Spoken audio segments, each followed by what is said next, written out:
In the last couple videos, we talked about the three diminished chords, the three prime elements, and the three compound elements.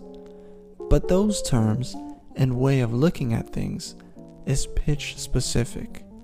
What that means is that no matter what key you're in, this chord, containing the notes E, G, B flat, and D flat, will always be called wind. Or, no matter what key you're in or what the musical context, D will be a fire note. And that can be very useful, but I always find it convenient to have ways to express things in a way that's key relative, so that you can communicate to transposing instruments, or if you want to transpose a song to a different key, thinking about the changes in key relative terms might help you. Of course, orthodox theory uses numbers to do this, but if you've been following this channel for a while, you know I like to limit the usage of numbers whenever possible. And if you want to know more about my philosophy on that, you can check out this video. So what are we learning today? What is this tonality relative way to call diminished chords? Well, the first three terms are mind, body, and spirit. I briefly mentioned this in the terminology rundown video. Maybe I'll put the link for that video in the description. So, mind, body, spirit. What does that mean? Well, it means that we will label the three diminished chords with those terms. But, unlike earth, wind, and fire, what term we use for a diminished will depend on what key we're in. Let's take the example of key of 1 flat, aka key of F for all the normies. In this key, mind is fire. One way you can think about that is that mind contains the notes that are in the major scale for this key, do and la. Body in this case is earth. The two diatonic notes that it contains are so and mi. And spirit is wind. The wind diminished contains three diatonic notes, re, fa, and ti. Or if you like thinking about the Barry Harris major scale, then spirit is the only diminished that is completely contained in the scale. Let's place mind, body, and spirit on the diagram we had before. So if this is the key of F, it will be like this. But if it's the key of E flat, it will be like this. Let's hear these tonal relationships in a musical context.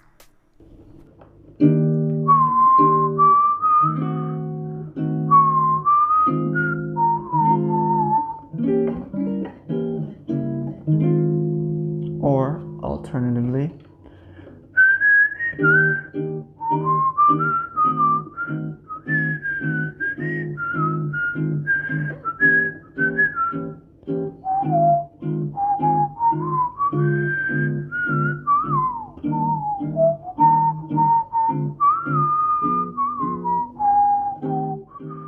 or another simple example, this time in the key of G.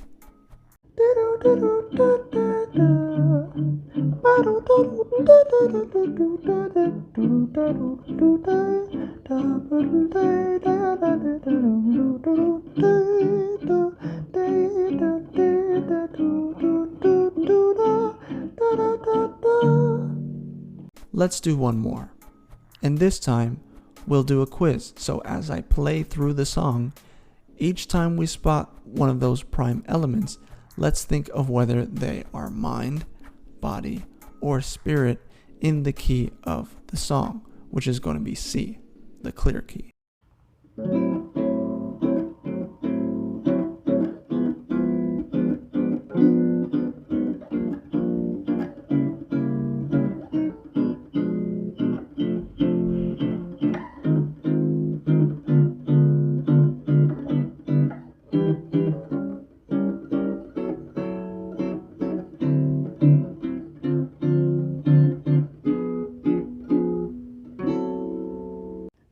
Okay, so let's go through those changes one more time, and we will stop at each point where an element shows up, and we'll look at it in relative terms to figure out whether it is mind, body, or spirit in the key of the song which is again C. So we'll assume that for any chord, even if it feels like we're temporarily moving to a different key, we'll just analyze everything in relation to C. So we have our first element, and in the key, this is spirit. Okay, you might be thinking a different key, but the point is, in relation to that key, it is spirit because it has the notes between so and la, si or le, and then it has ti, re, and fa. So if it contains those notes, then it is spirit to that key. Okay, so let's move on.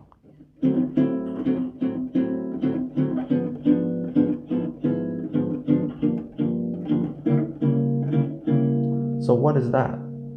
Well, in this key, that's body, because it has the flat 2 of the key, or ra, as I like to call it, and it also has mi, and it has so, and it has te, or the flat 7 of the key.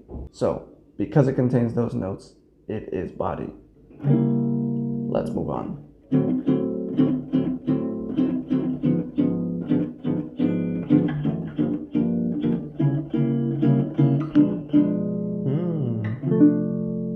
So right before we resolve that cadence, right before we hit that chord, we hit that one. So we have ti, re, fa, and le. So that is spirit. Okay, again.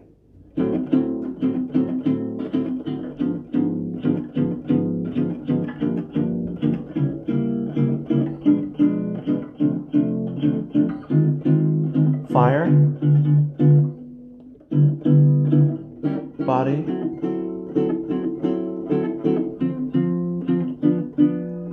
fire, and then you're back to the second A. Alright everybody, that's all I got for this video. Hopefully you thought it was interesting, and I hope you get a lot of use out of this concept. I know I will.